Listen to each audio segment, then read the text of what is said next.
Hi guys, how lovely to have you again for our bedtime story tonight. I hope you're doing okay.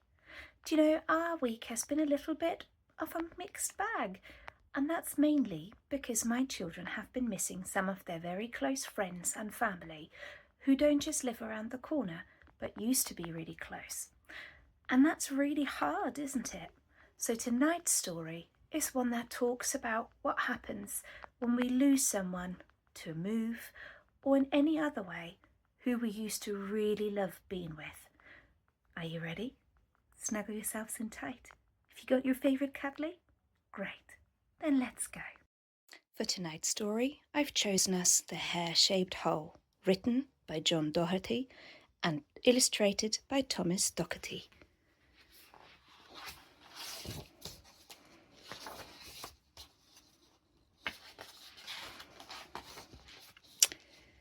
Bertel and Hertel were always a pair. Though one was Turtle and one was a hare, they were utterly buddies and best friends forever, and wherever you looked, you would find them together. You might think their friendship was doomed to disaster, for Bertel was slower and Hertel was faster. While Hertel was never at home in the water, no matter the number of tips Bertel taught her. But Hertel was patient and Hertel was kind, so Hertel would never leave Bertel behind.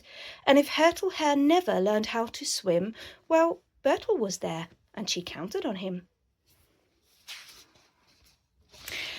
I'm so glad you're my buddy, so glad you're my friend. It's you and me always. We're friends to the end. They both used to say this. They both felt the same, until, quite unexpectedly, the end came. One day there were two of them, Turtle and Hare. The next day, poor Bertel, his friend, wasn't there. She just wasn't there. There was nothing to see but a hole in the air where a hare ought to be. Bertel at first thought it couldn't be true. When his friend disappears, what's the turtle to do?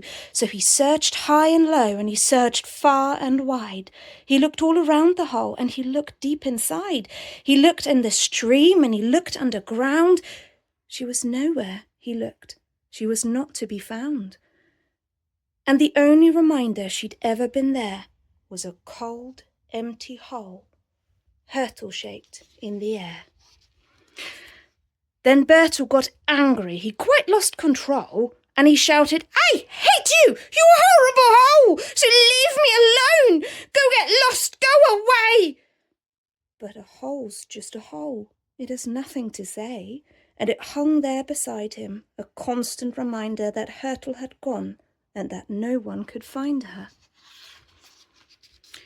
His voice hoarse and raw, Bertel started to plead. "Tell me, hole in the air, is there something you need? If I give you my toys, if I'm good every day, will you bring Hertel back? And will you go away?" But the hole simply hung there, all empty and black. It did not go away, nor did Hertel come back. Oh, Bertel. Then Bertel the turtle felt weak with despair, alone with his cold, empty hole in the air. He let out a sob, and then, with a shiver, sat miserably down on the bank of the river. And there, without Hertel the hare by his side, he cried, and he cried, and he cried, and he cried. He felt sorrow seize him, and sadness surround him. And that was where Gerda, the kindly bear, found him. Now Gerda was gentle and Gerda was steady, so she waited with Bertel until he was ready. She cuddled that small turtle child as he cried and let him feel all he was feeling inside. Till at last Bertel said, with a little sad cry, "Why did she have to go, Gerda Bear? Why? And why has this horrible hole in the air here to remind me that Hertel's not there?" Then he felt Gerda sigh, and he felt Gerda stir, And she said as he buried his face in her fur, "Little Bertel, I'm old, so much older than you. Let me tell you some things that I know to be true. Life is not always happy. You'll find as you grow that sometimes a person you love has to go. Sometimes they move away, sometimes they die, and sometimes they leave without saying goodbye. There's no getting rid of this hole in the air. If you take away nothing, well, nothing's still there. You can't just ignore it or lose it or hide it. Instead, you can fill it. Put something inside it. Think of all the things you and Hurtle have done, all the games you have played, all the ways you've had fun, all the times you each helped and supported and shared, all the dozens of ways that she showed you she cared. Then speak out those memories, speak them out loud. Let the emptiness know that you're grateful and proud. To have known her, it's hard, but I'll help you begin it. Speak those memories into the hole. Put them in it. Oh, it was hard to begin with, but Bertel spoke. His memory of Hurtle's bright friendship awoke, and telling the hole why he'd never forget her, he slowly began to feel just a bit better. Then Gerda said, "Now, take your memories home. They'll help you whenever you're sad and alone. From the first of the year till the last of December, keep them close by your side and always remember."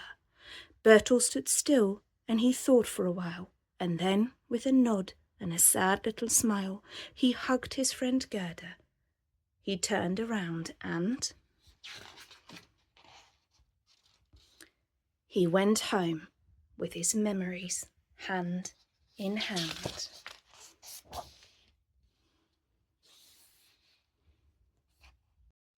And what did you think? Isn't it a beautiful story? I wonder if you have anyone who doesn't live close anymore, who you sometimes miss, or someone that you've had a really wonderful time with over the holidays. I wonder what your favourite memories are, whether of Christmas, of a birthday, of a special holiday, or just any day of the week. I'd love to hear them. But for now, it is time to go to sleep. So cuddle yourselves in tight, close your eyes, think of the happiest memories you can, and then you're going to have wonderful dreams. And tomorrow is going to be a wonderful, wonderful day. See you next time.